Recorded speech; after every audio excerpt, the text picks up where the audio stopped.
Assalamualaikum warahmatullahi wabarakatuh. Baiklah, di sini saya menjawab dari tugas Ibu Murniati, yang mana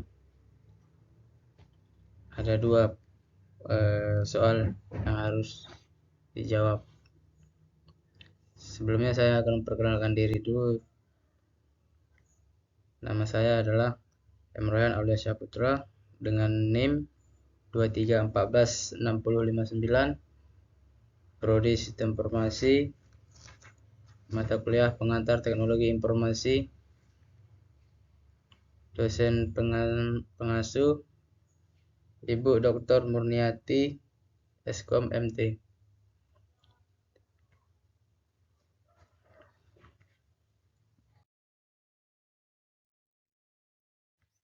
Masuk pertanyaan 1, yaitu jelaskan sedetailnya tentang poin berikut.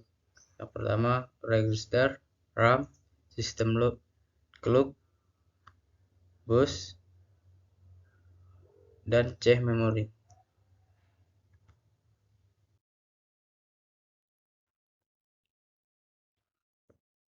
Poin register adalah komponen penting dalam arsitektur komputer yang memfasilitasi akses dan manipulasi data dalam memori sistem. Dengan menggunakan register pointer dengan efektif, program-program dapat dieksekusi dengan lebih cepat dan efisien. 2 adalah RAM, Random Access Memory. Random Access Memory adalah jenis memori komputer yang berfungsi sebagai tempat penyimpanan sementara data dan instruksi yang sedang digunakan oleh CPU, Central Processing Unit, dalam menjalankan program-program komputer. Berbeda dengan penyimpanan jangka panjang seperti hard drive atau SSD. RAM dirancang untuk memberikan akses yang cepat ke data yang dibutuhkan saat ini oleh CPU.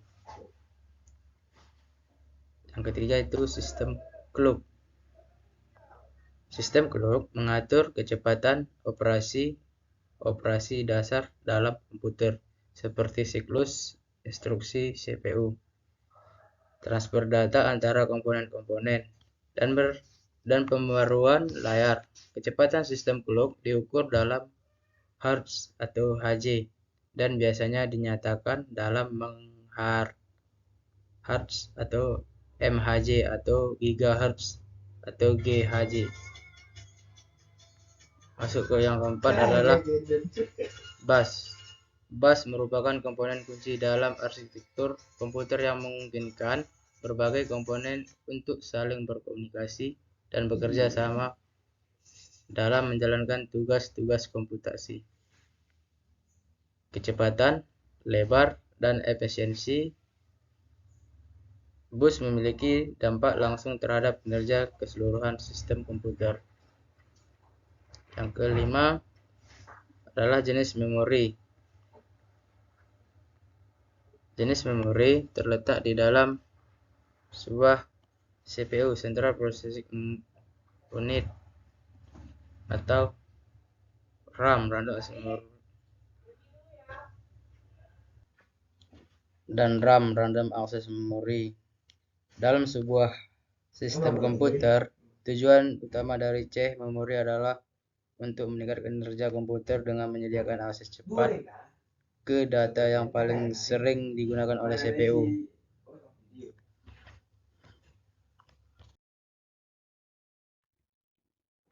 Masuk pertanyaan 2, ialah jelaskan apa yang dimaksud dengan data non-standar. 1. Enumerate dan subtract.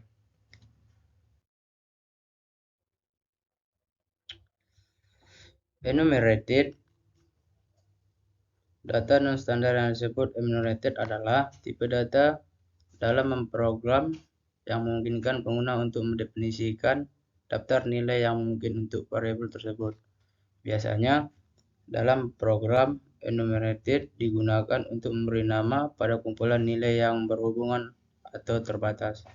Namun, ketika disebut non-standar, itu mungkin merujuk pada implementasi yang tidak mengikuti konvensi atau standar yang umum diterima dalam pemrograman.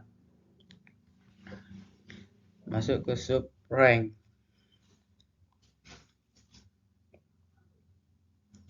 Subrank data non-standar. Subrank merujuk pada representasi nilai-nilai dalam rentang tertentu yang tidak mengikuti standar atau konvensi yang umum dalam pengkodean data.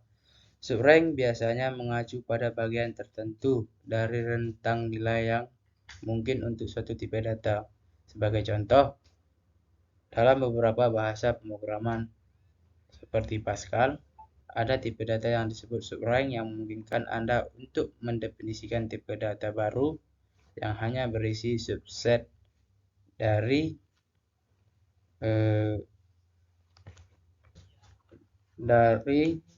nilai-nilai mungkin untuk tipe data aslinya. Selesai. Terima kasih sudah menonton, dan itulah jawaban dari pertanyaan-pertanyaan yang diberikan oleh Ibu Dr. Murniati Eskom MT. Terima kasih. Assalamualaikum warahmatullahi wabarakatuh.